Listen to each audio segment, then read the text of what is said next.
Oh, sure. Wow. Anytime, just ask me. Anything technical, just ask me. um, it's interesting in keeping with this war theme. I brought two poems tonight to read that I found in a box of my mother's letters. She wrote to several young men during World War II, and they wrote back to her. Some of them fell in love with her.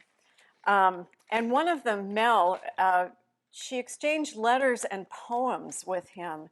And so I found a poem that my mother wrote, and I found one that Mel wrote. This was in 1943. And so I thought I'd like to read them. This is my mother's poem. Her name was Virginia, and it's called A Psalm.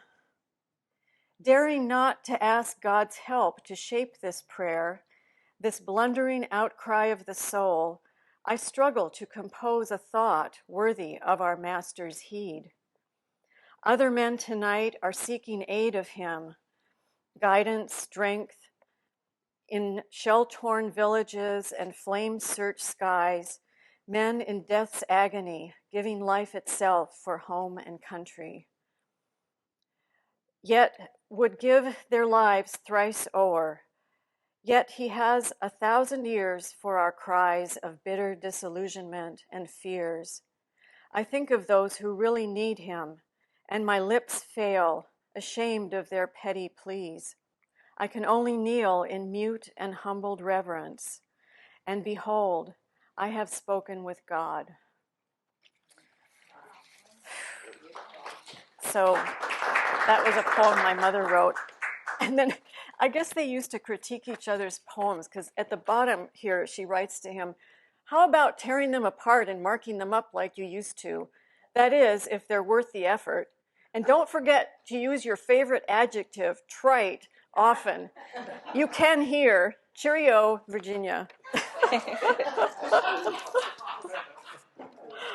And so this is the poem that her friend Mel wrote. He typed it out beautifully from Richmond Army Air Base, September 9th, 1943.